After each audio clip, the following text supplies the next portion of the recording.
岡野七子です。今回は、第2回目の動画になります。今回のテーマは、ダン、雨が続く5月病の時に見たい映画、テーマなんですけど、雨が続いてジメジメして気分も落ち込むじゃないですか。私はね、絶対ね、毎月でもないな、5月病になるんですけど、そういう時にね、サクッと見れる映画をね、紹介したいかなと思います。1個目はですね、ポンヌフの恋人です。こちらはですね、1991年フランスの映画になります。パリのポンヌフ橋で暮らす大道芸人アレックスは、失明の危機と失恋による心の傷に絶望するミシェルと出会い、熱い恋に落ちます。傷ついた2人はお互いを支え合いながらも時には傷つけ合い、生活を共にするのですが、ある時ミシェルに失明を治すチャンスが訪れますという映画です。もうね、この映画はね、あれなのよ、レオス・カラックス監督が担当してるんですけども、ボーイミーツガールと汚れた血とポンヌフの恋人、これはね、アレックス3部作の映画になってて、知ってました？私ね、まだね、汚れた血 DVD 買って見てなくて、ボーイシュミーツガールも見てないんですけど、一番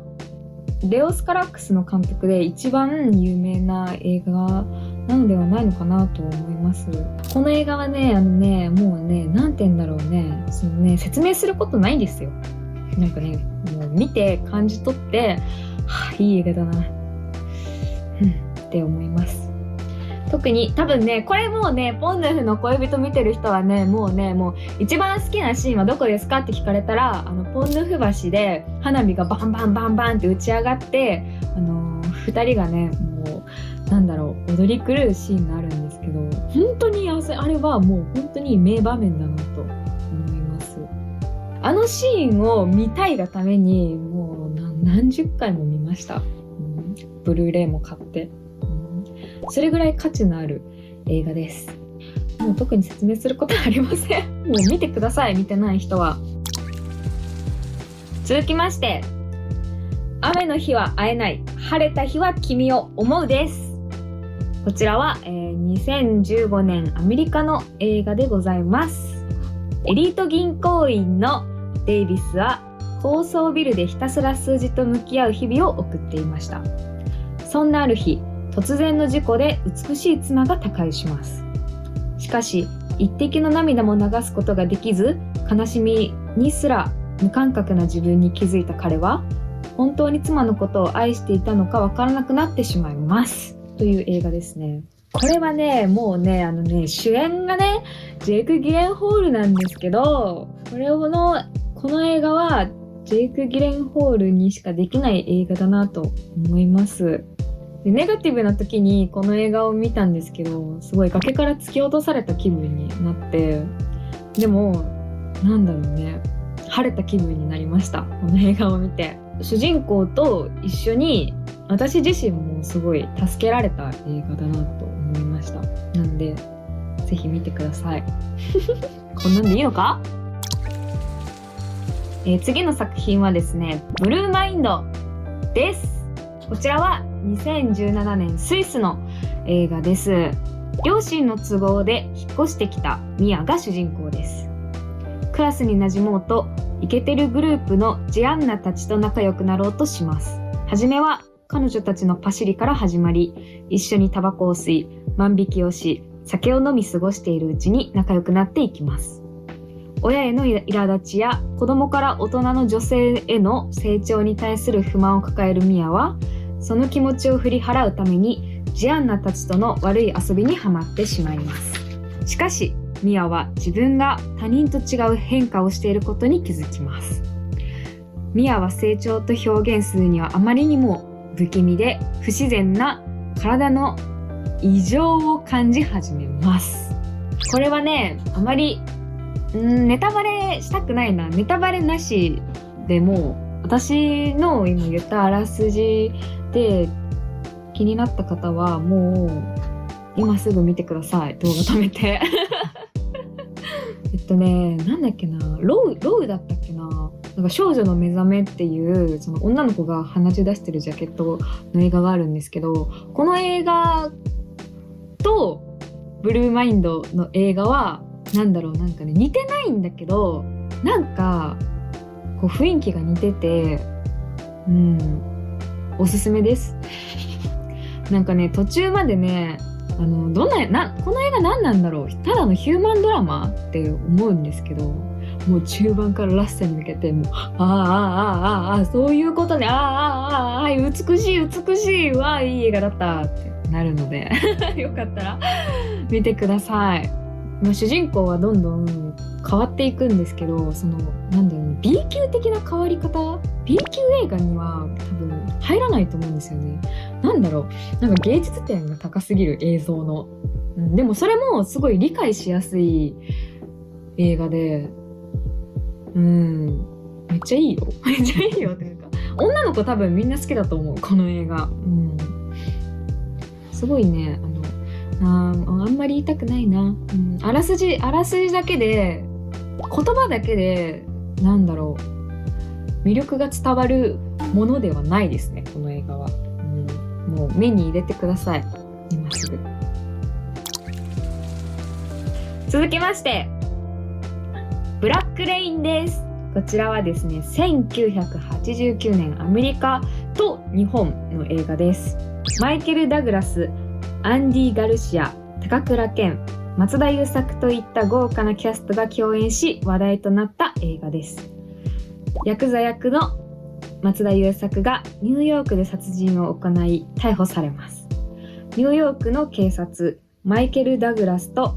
アンディ・ガルシアが彼を日本に護送しますが、まんまと逃げられてしまい、日本の刑事である高倉健と共にヤクザを追う物語です。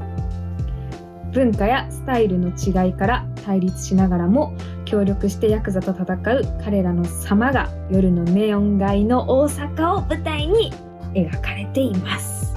この映画なんですけど、松田優作の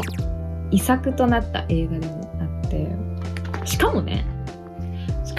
この監督、リドリー・スコット監督なんですけど、ブレードランナーも撮ってる監督で、だからかもうね雨がね降ってもう地面が濡れた大阪のねネオン街がもうすごいね、なんかもう簡単に言ったらエモいって言葉を使っちゃうんですけど、なんか日本ってこんななんか映画映えするっけっていう思うぐらいの日本ネオン映えがねとてもすごい映画で、松田優作かっけーってなるし、いやいいんだよなこの映画てか1989年の映画なのかよって思うぐらい、いやすごいかっこいいからね、これも見てほしいな。なんかね言葉いらないです、この映画も。見て感じ取ってほしい。で、あとキャッチコピーなんですけど、男たちの深い悲しみと怒りが激しく心を打つ、大都会の夜を降りしきる冷たい雨のようにっていうねキャッチコピーなんですけど、めちゃくちゃかっこよくないですか？いやーぜひ見てください。今回のテーマとはちょっと違うんですけど、番外編として、家族ゲーム1983年の日本の映画を紹介させてください。沼田家では次男重幸の高校受験を控えてピリピリした毎日が続いていました。両親の計らいで家庭教師が継ぐことになるのですが、やってきた吉本と名乗る男、こちら松田優作なんですけど、三流大学に7年も在籍している男でした。教育指導がかなり変わっているのですが、重幸の成績はぐんぐんアップしていきます。そしてそれにつれて沼田家にもある変化があるっていう映画なんですけど、もうねこれねいいよ、ブラックレインとねもう続けてみてほしい、家族ゲームはもううちら若いじゃないうちら若い世代からしたら松田優作全然わかんないじゃない。太陽に吠えろとかさ、すごい有名なドラマとかで出てる方なんですけど、私はブラックレインから松田優作に入って、で、家族ゲームと見たんですけど、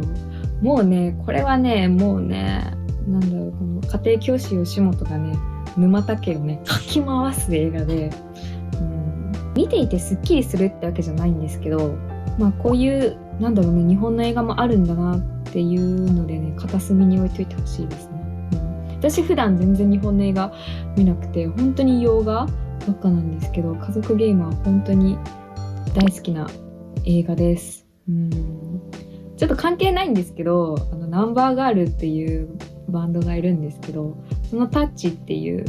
ミュージックビデオがですね、この家族ゲームのパロディになってて、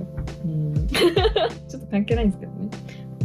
この家族ゲームの食事シーンが好きで、みんな横に並んで食事をするんですけど、なんだろう、気持ちがなんか交差せずに、みんなもうおのおののことしか考えてないんだなっていう風に捉えることもできるし、あとね、なんかね、美味しくなさそうなね、食卓がね、好きであとね、このラストに差し掛かるシーンもめちゃくちゃ良くておすすめです。なんかね、もっとね、いっぱい映画紹介したかったんですけど、今回はこの作品たちを紹介しました。はい、見たことある人も、これから見る人も、感想をコメントに書いてください。チャンネル登録と、グッドボタン、よろしくお願いします。